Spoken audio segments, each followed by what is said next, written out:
శుభోదయం పిల్లలు. ఈ చిత్రంలో ఎవరెవరు ఉన్నారు? ఈ చిత్రంలో అమ్మ, బాబు, పాప, పిల్లి ఉన్నాయి కదా. ఓకే, చక్కగా చెప్పారు. మరి అమ్మ ఏం చేస్తుంది? అమ్మ పిల్లవాడికి గోరు ముద్దలు తినిపిస్తుంది. పిల్లల కోసం ఏ ఏ సేవలు చేస్తుంది? అమ్మ పిల్లలకు స్నానం చేపిస్తుంది, ఇంకా తల దువ్వుతుంది, అన్నం తినిపిస్తుంది. చక్కగా చెప్పారు. ఇన్ని పనులు మీకోసం అమ్మ చేస్తుంది కదా. మరి మీ అమ్మ కోసం ఎప్పుడైనా మీరు ఏమైనా సేవలు చేశారా? మరి మీ అమ్మ కోసం ఎప్పుడిప్పుడు ఎటువంటి సేవలు చేశారు? మీ అమ్మకు ఇంటి పనుల్లో సహాయం చేస్తారా? ఓకే, వెరీ గుడ్, చెయ్యాలి. మీకు సెలవులు వచ్చినప్పుడు అమ్మకి ఇంటి పనుల్లో సహాయం చేస్తారు. ఇంకా అమ్మకు జ్వరం వచ్చినప్పుడు మందులు వేయడం. వెరీ గుడ్, చాలా మంచి పిల్లలు మీరు. మరి మీ అమ్మ కోసం ఏమైనా చేసినప్పుడు మీకు ఎలా అనిపిస్తుంది? మీ అమ్మ కోసం చేసే సేవలు మీకు చాలా సంతోషాన్ని కలిగిస్తాయి. Very good, very good. మీ అమ్మకు సేవ చేస్తున్నాము అనే మరి మనం ఏం చెప్పుకోబోతున్నాము ఊహించండి. వెరీ గుడ్, అమ్మ జ్ఞాపకాలు అనే పాఠ్యాంశాన్ని మనం ఈరోజు చెప్పుకోబోతున్నాం. చాలా చక్కగా చెప్పారు. మరి పాఠం ఉద్దేశమేమో చెప్పుకుందామా? పాఠం ఉద్దేశం చెప్పుకోబోయే ముందు మనం అమ్మ గురించి ఒక గేయాన్ని పాడుకుందాం. అందరూ సిద్ధంగా ఉన్నారు కదా? అయితే వినండి. సృష్టికి చిరునామా అమ్మా, మమతలకు వెలమ్మా.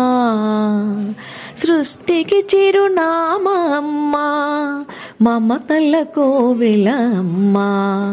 అమ్మంటే అమ్మంటే ప్రేమ, అమ్మంటే ఆప్యాయత, అమ్మంటే అనురాగం, అనురాగం పెనవేసిన ప్రేమమూర్తి అమ్మా.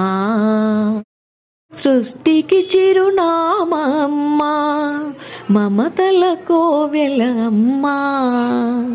నవమాసాలు మోసి కనిపెంచిన అమ్మా, విశ్రాంతి లేక విసుగుపడక, విశ్రాంతి లేక విసుగుపడక ఆనందం పంచేది త్యాగమూర్తి అమ్మా. ఆనందం పంచేటి త్యాగమూర్తి అమ్మా. సృష్టికి చిరునామా అమ్మా, మమతల కోవెల అమ్మా. కష్టమంత తాను భరించి సుఖాలను పంచుతుంది అమ్మా. ఆదరించు మాతృమూర్తి అమ్మా, ఆదరించు మాతృమూర్తి అమ్మా. ఆ దేవుడి ప్రతిరూపం అమ్మా, గుడిలేని దేవత అమ్మా. సృష్టికి చిరునామా అమ్మా, మమతల కోవెల అమ్మా. సృష్టికి చిరునామా అమ్మా, మమతల కోవెల అమ్మా. పిల్లలు, పాఠం ఉద్దేశం ఏంటో చెప్పుకుందామా?